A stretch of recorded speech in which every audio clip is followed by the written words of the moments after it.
সুপ্রিয় চাকরি প্রত্যাশী ভাই বোনেরা, জব একাডেমি থেকে স্বাগতম। আমার অত্যন্ত ভালো লেগেছে যে আপনারা আমার ভিডিওগুলো আস্তে আস্তে দেখতেছেন, যে আমার ভিডিওগুলো ভিউ বাড়ছে এবং সাবস্ক্রাইব আস্তে আস্তে বাড়তেছে। এটা আমার দেখে অত্যন্ত আনন্দিত লাগছে যে আমি যে উদ্দেশ্যে আমি ভিডিওগুলো তৈরি করছি, আমার সেই উদ্দেশ্যটা হয়তো একটু সফলতার দিকে এগিয়ে যাচ্ছে। কারণ আমার উদ্দেশ্যই ছিল আপনারা আমার ভিডিওগুলো দেখবেন এবং যারা চাকরির প্রত্যাশী, যারা চাকরির জন্য ট্রাই করেন, তাদের একটু উপকারে হোক, এটাই আমার প্রত্যাশা ছিল। আমি আশা করি আমার সেই লক্ষ্যের দিকে আমি আস্তে আস্তে এগিয়ে যাচ্ছি, কারণ আমার ভিডিওগুলো আপনারা দেখতেছেন। আপনারা হয়তো জানেন না যে আমি তো একটা চাকরি করি, সরকারি চাকরি করি। সেই সময় খুবই কম পাই। অফিস থেকে এসে তারপরে রাত্র অবধি অনেক সময় ভিডিও তৈরি করি। আবার আমি তো সন্ধ্যায় এসে আবার টিউশনিও করাই। আবার আপনাদের জন্য ভিডিও তৈরি করি। এই ভিডিও তৈরি করতে অনেক সময় লাগে, যে সময়টা আমার অনেক সময় থাকে না। তারপরেও আমি যখন যেটুকু সময় পাই তখন চেষ্টা করি আপনাদের জন্য একটা ভিডিও তৈরি করতে। এবং এই ভিডিও তৈরি করতে কিন্তু অনেক এডিটিং করতে হয়, অনেক সংযোজন বিয়োজন করতে হয়, কিন্তু আমার সেই সময়টুকু থাকে না। আমি মোবাইল দিয়ে ভিডিও করি। যদি আপনাদের ভালো লাগে, যদি আপনারা যদি ভালো লাগা থেকে যদি আমার ভিডিওটি দেখেন এবং যদি মনে করেন যারা চাকরি প্রত্যাশী তারা একটু উপকৃত হচ্ছেন, তাহলেই আমার এই ভিডিও তৈরি করার সফলতা। আজকের আমি এই ভিডিওতে যে অঙ্কটি দেখাবো, আমি দুইটা অঙ্ক দেখাবো। একটা হলো আমাদের ক্রয় বিক্রয় সংক্রান্ত অঙ্ক, আমাদের ম্যাক্সিমাম সময় পরীক্ষা আসে ক্রয় বিক্রয়। আর এই ক্রয় বিক্রয়ের সাথে জড়িত থাকে আমাদের লাভ ক্ষতি। এটা আমরা জানি যে ক্রয় বিক্রয়ের সাথে আমাদের লাভ ক্ষতি জড়িত থাকে, এবং এর যে মূল এটার যে মূল যেটা নিয়ে কাজ করে সেটা হলো শতকরা বা পার্সেন্টেজ। এইগুলা এই ক্রয় বিক্রয়, লাভ ক্ষতি এবং এই পার্সেন্টেজের অঙ্ক, এগুলো আমরা জানি যেগুলো ম্যাক্সিমাম পরীক্ষা আসে। তাহলে আমি দেখি, আমি যে দুইটা অঙ্ক তৈরি করে রেখেছি সে দুইটা অঙ্ক আমি সমাধান করি। আস্তে আস্তে আমার ভিডিওগুলি দেখতে থাকেন, তাহলে আমি সব সেক্টর থেকেই, সব অঙ্ক থেকে আমি করব প্রত্যেকটা ধাপ থেকে। অর্থাৎ আপনার একটা পূর্ণাঙ্গ পরীক্ষায় যে ওগুলো আসে সেগুলো সবগুলো নিয়ে আলোচনা করবো আস্তে আস্তে। একটা ঘড়ি 8% ক্ষতিতে বিক্রয় করা হলো। একটা ঘড়ি 8% ক্ষতিতে। 8% বলতে বোঝায়, 8% বলতে বোঝায় কি? বোঝায় ওদের 100 টাকায় 8 টাকা ক্ষতি হয়েছে, এটা বোঝায়। বোঝায় 100 টাকায় 8 টাকা, 100 টাকায় 8 টাকা। এই অঙ্কটা আমাদের বলছে কি ক্ষতি, কোনো একটা অঙ্কে বলতে পারে লাভ, সে জায়গায় লাভ, যে জায়গায় ক্ষতি বলে সে জায়গায় ক্ষতি, লাভ থাকলে লাভ। তাহলে 100 টাকায় 8 টাকা, এটা আমাদের বুঝতে হবে যে 8% ক্ষতিতে একটা ঘড়ি বিক্রয় করা হলো। ঘড়িটি আরও 800 টাকা বেশি মূল্যে বিক্রয় করলে 8% লাভ হতো। এই ঘড়িটি যদি আরও 800 টাকা বেশি মূল্যে বিক্রি করতো, তাহলে দেখেন ঘড়িটা উনি 8% ক্ষতিতে বিক্রয় করছে। যদি এটা 800 টাকা বেশি মূল্যে বিক্রি করতে পারতেন, তাহলে তার কত পার্সেন্ট লাভ হতো? তাহলে তার 8% লাভ হতো। এখন বলছে যে ঘড়িটির ক্রয় মূল্য কত, এটা আমাদের ঘড়িটির ক্রয় মূল্য বের করতে হবে। তাহলে অঙ্কটা ছিল কি? অঙ্কটা ছিল একটা ঘড়ি উনি বিক্রি করছেন 8% ক্ষতিতে, 8% ক্ষতিতে বিক্রি করছেন, কিন্তু এই ঘড়িটি যদি উনি 800 টাকা বেশি দামে আরও বিক্রি করতে পারতেন, তাহলে তার 8% লাভ হতো। তাহলে ঘড়িটির ক্রয় মূল্য কত? তাহলে আমার 8% দেখে বুঝতে হবে যে এখানে আমাদের ক্রয় মূল্য 100 টাকা, এবং যেহেতু পার্সেন্টেজ দেওয়া আছে ক্রয় মূল্য 100 টাকা, এবং 100 টাকা আমাদের ক্ষতি 8 টাকা। যদি আমাদের অঙ্কে যদি লাভ থাকতো তাহলে আমাদের লাভ হতো, তখন যেভাবে অঙ্ক দেওয়া থাকে আমরা সেভাবেই করতাম। এটা আপনাদের বুঝে হিসেব করতে হবে। তাহলে আমাদের 8% ক্ষতিতে বিক্রয় মূল্য হলো যে 8% ক্ষতিতে বিক্রয় মূল্য, ক্রয় মূল্য 100 টাকা হলে আমি এক নম্বরটা লিখি যে পার্সেন্টেজের বেলায় আমাদের ক্রয় মূল্য 100 টাকা, যে ক্রয় মূল্য 100 টাকা হলে 8% ক্ষতিতে বিক্রয় মূল্য, এই যে 100 টাকা ধরেছি, এটা কিন্তু আমার অঙ্ক করার জন্য যে পার্সেন্টেজ দেওয়া আছে, এই জন্য পার্সেন্টেজের বেলায় আমরা 100 টাকা ধরে, আমরা ক্রয় মূল্য 100 টাকা ধরে আমরা অঙ্ক করি। আবার বলে দিন না যে তাহলে তো ক্রয় মূল্য পেয়ে গেলাম, সেটা না। কিন্তু যে ক্রয় মূল্য 100 টাকা হলে 8% ক্ষতিতে বিক্রয় মূল্য হবে আমাদের 100 বিয়োগ 8 টাকা সমান আমাদের হবে এখানে 92 টাকা। যে ক্রয় মূল্য যদি 100 টাকা হয়, তা 8% ক্ষতিতে বিক্রয় মূল্য হবে, যে 8% ক্ষতিতে বিক্রয় মূল্য হবে 100 বিয়োগ 8 সমান 92 টাকা। আবার এখানে আমি এইটা একটু পরে আসি, আমি এটা আসি। আবার যদি উনি 8% লাভে বিক্রয় করলে, যদি 8% লাভে বিক্রয় করতেন, তাহলে তার বিক্রয় মূল্য কত হতো? আবার 8% লাভে বিক্রয় মূল্য কত 100 যোগ 8 টাকা সমান, এই টাকাটা কিন্তু এই অঙ্কটার না, 100 যোগ 8 টাকা সমান 108 টাকা। তাহলে আমাদের তখন আমাদের বিক্রয় মূল্য হতো কত টাকা? 108 টাকা। তাহলে আমার 8% ক্ষতিতে বিক্রয় মূল্য হলো আমাদের 92 টাকা এবং 8% লাভে বিক্রয় মূল্য হলো 108 টাকা। তাহলে বিক্রয় মূল্য বেশি কত, বা দুই বিক্রয় মূল্যের মধ্যে পার্থক্য বা বিক্রয় মূল্য বেশি,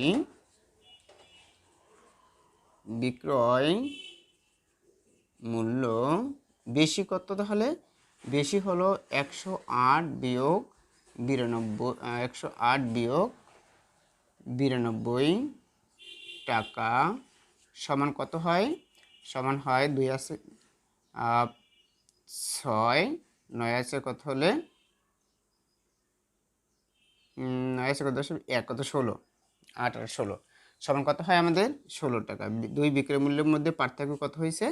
যে বিক্রয় মূল্যের মধ্যে বিক্রয় মূল্য বেশি বা দুই বিক্রয় মূল্যের পার্থক্য হলো 16 টাকা।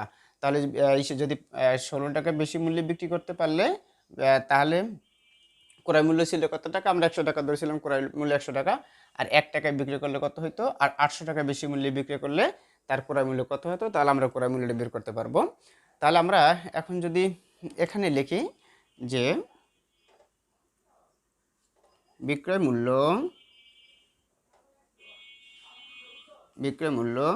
16 টাকা বেশি হলে ক্রয় মূল্য কত টাকা? ক্রয় মূল্য তো আমাদের 100 টাকাই, এই যে 100 টাকায় ধরছিলাম, ক্রয় মূল্য 100 টাকা। এই লেখাটা আপনারা গুছিয়ে ছোট করতে লিখতে পারেন, বড় করে লিখতে পারেন, আপনারা গুছিয়ে লিখবেন যে বিক্রয় মূল্য যদি 16 টাকা বেশি হলে ক্রয় মূল্য হলো 100 টাকা, আর বিক্রয় মূল্য যদি আমাদের 1 টাকা যদি বেশি হতো, 16 টাকা বেশি হলে ক্রয় মূল্য যদি 100 টাকা হয়, 1 টাকা বেশি হলে ক্রয় মূল্য আমাদের কম হতো, এই জন্য 16 দিয়ে 100কে ভাগ এত টাকা। আর আমাদের বিক্রয় মূল্য কত বলছে? 800 টাকা যদি বেশি হতো, 800 টাকা বেশি হলে আমাদের ক্রয় মূল্য, এটা নিচে লিখি আমি গুণ করে সুবিধার্থে, তাহলে বেশি হবে, বেশি হলে 800 উপরে বসবে, নিচে 16। তাহলে 16 দিয়ে আমি এটাকে কাটি, কিভাবে কাটবো দেখেন, আমরা জানি 5 16 80, তাহলে 5 আর এই 0 আমি একবারে কাটবো, 0 0 কাটবো না, আমি একবারে কাটবো 16 দিয়ে, এখন টেকনিক করে কাটলাম, আমি 16 দিয়ে 80 করলাম, তাই 0 উপর দিয়ে দিলাম।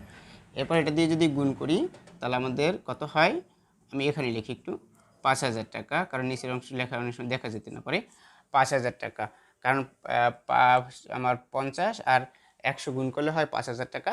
তাহলে এই জিনিসটার ক্রয় মূল্য ছিল কত? ঘড়িটি যদি 800 টাকা বেশি মূল্যে উনি বিক্রি করতেন তাহলে 8% লাভ হতো, তাই ঘড়িটির ক্রয় মূল্য কত ছিল? তাহলে ঘড়িটির ক্রয় মূল্য ছিল 5000 টাকা। আশা করি এই অঙ্কটি আপনারা বুঝতে পেরেছেন। এই অঙ্কটি সহজই, কিন্তু সহজ হলে হবে কি, এই অঙ্ক ম্যাক্সিমাম সময় পরীক্ষা আসে, যে পরীক্ষার হলে আমাদের 2-3টা তো অঙ্ক দেয় এবং সময় থাকে খুবই কম, কারণ অন্য প্রশ্নগুলো লিখে আপনাদের সময়ের বিভাজনটা হলো যে চাকরি পরীক্ষায় সবচেয়ে বেশি গুরুত্বপূর্ণ, কারণ আপনার সম্পূর্ণ মার্কের উত্তর দিতে হবে ওই সময়ের ভিতরে। দেখবেন আপনি অঙ্ক পারেন বা সব কিছু উত্তর পারেন, কিন্তু দেখবেন সময়টা চলে গেছে, কারণ সময় তো একটা নির্দিষ্ট দেওয়া থাকে, এই সময়ের ভিতরেই আপনাকে সম্পূর্ণ করতে হয়। এই জন্য একটা অঙ্ক দেখলে আপনি যেন সাথে সাথে অঙ্কটা করা শুরু করতে পারেন, 1 সেকেন্ডের ভিতরে যেন বুঝিয়ে অঙ্কটা শুরু করতে পারেন, বা অল্প একটু সময় দেখে যেন অঙ্কটা বুঝে শুরু করতে, অঙ্কটা পড়তেই যেন আপনার অত্যধিক সময় চলে না যায়। এবং কাটাকাটি তো করাই যাবে না, কারণ একটা অঙ্ক কাটাকাটি করতে গেলে সেই সময়টা যে চলে যায়, পরে আরেকটা অঙ্ক আপনি উত্তর দিতে পারবেন না, সেটা মনে রাখবেন। এই জন্য বাসায় বারবার প্র্যাকটিস করবেন, বারবার অঙ্ক করবেন, দেখবেন এই রিলেটেড যে ভিডিওগুলো আছে সেই ভিডিওগুলো দেখবেন, আমারটা দেখবেন, অন্য লোকেরটা দেখবেন, যাদের ভালো ভালো ভিডিও আছে সেগুলো আপনারা দেখবেন, বারবার ট্রাই করবেন, দেখবেন পরীক্ষা হলে আপনার অঙ্কগুলো পেরে যাবেন। তাহলে আমাদের এটা ছিল আমাদের 1 নম্বর প্রশ্নের সমাধানটা। আশা করি আপনারা 1 নম্বর প্রশ্নের সমাধানটা বুঝতে পেরেছেন। এবার আমি 2 নম্বর প্রশ্নের সমাধান করব, তো আমি এটা মুছে দেই।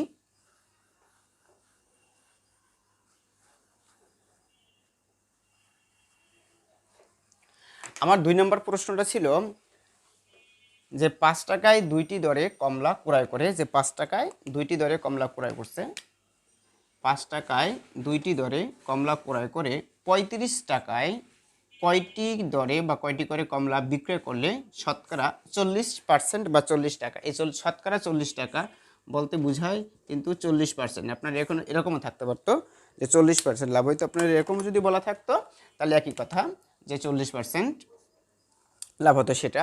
তাহলে 40% বলতে কি বোঝায়? আমি আগেই বলেছিলাম 40% বলতে বোঝায় 100 টাকায় লাভ হতো কত টাকা? 40 টাকা। তাহলে আমাদের 100 টাকায় কত টাকা? 40 টাকা। তাহলে ক্রয় মূল্য যদি আমাদের 100 টাকা হয়, তাহলে আমাদের বিক্রয় মূল্য কত? 140 টাকা। আর ক্রয় মূল্য যদি 1 টাকা হয়, বিক্রয় মূল্য কয় টাকা? আর ক্রয় মূল্য যদি আমাদের 5 টাকা হইতো, তাহলে বিক্রয় মূল্য কয় টাকা হইতো সেটা দেখতাম। তারপর এই অঙ্কটা কিন্তু দেখতে মনে হয় যেন একটু সহজ, কিন্তু অঙ্কটা কিন্তু জটিল প্রকৃতির।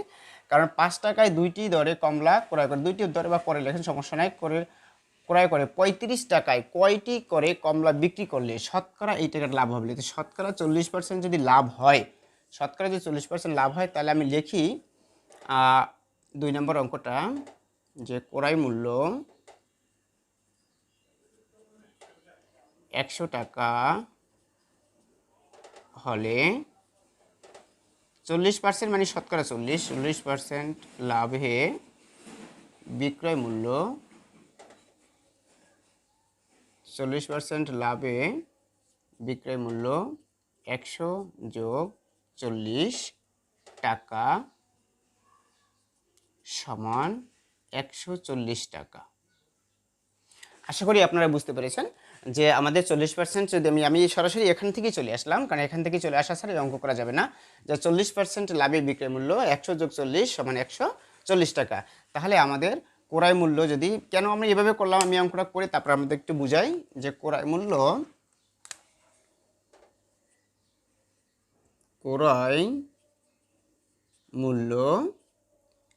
100 টাকা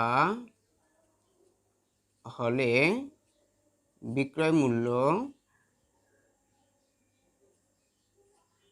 140 টাকা। এইটা হলো আমার, এটা হলো কিন্তু আমি 40% লাভে ক্রয় মূল্য 100 টাকা হলে বিক্রয় মূল্য 140 টাকা।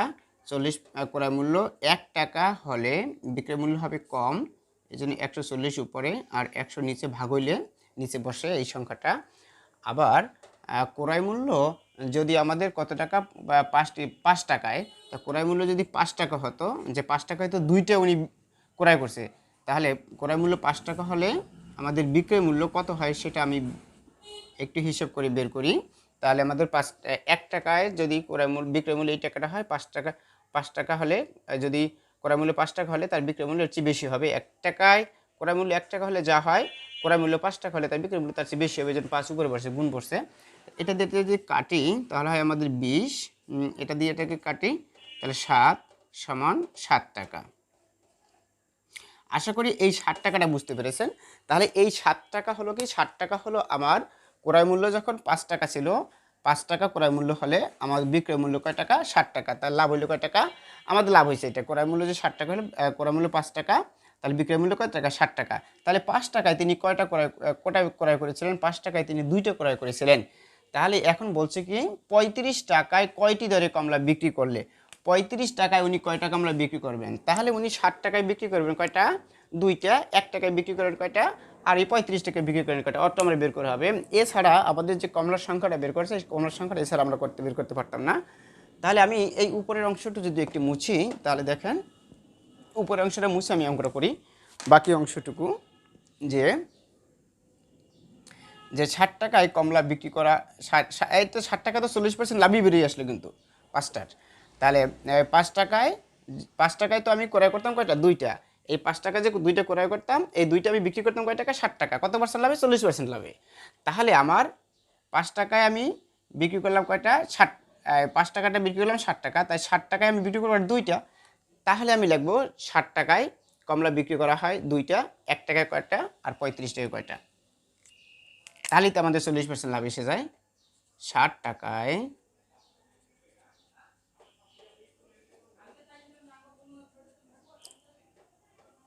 কমলা বিক্রি করা হয়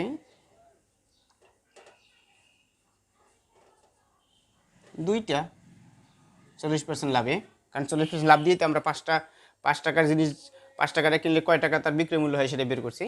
সুতরাং 1 টাকায় কমলা বিক্রি করা হয় কম 2 টাকা। সুতরাং দুইটা টাকা না, কিন্তু এখানে দুইটা। সুতরাং 35 টাকায় কমলা বিক্রি করা হয় 2 গুণ 35 নিচে 7 সমান 5 7 35 সমান 5 দুগুণে 10টি, আমি একটু মুছে দিই, সমান 5 দুগুণে কতটি 10টি। তাহলে আমাদের 10টি।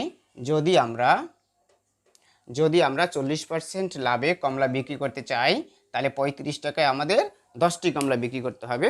আর সুপ্রিয় শিক্ষার্থী, আজকের এ পর্যন্তই ছিল অঙ্কটি। আশা করি অঙ্কটি বুঝতে পেরেছেন, অঙ্ক দুটি, এবং এই দুইটা অঙ্কই মোস্ট ইম্পর্ট্যান্ট। আমার পরবর্তী ভিডিওগুলো যদি দেখতে চান তাহলে আমার চ্যানেলটি সাবস্ক্রাইব করে রাখুন এবং লাইক করেন, কমেন্ট করবেন এবং আমার ভিডিওগুলো দেখেন। কিন্তু যদি বিন্দুমাত্র উপকার হয় সেটাই আমার প্রচেষ্টা। আজকের এই পর্যন্তই। ইনশাল্লাহ ভালো থাকবেন সবাই। পরবর্তীতে কোনো ভিডিওতে দেখা হবে।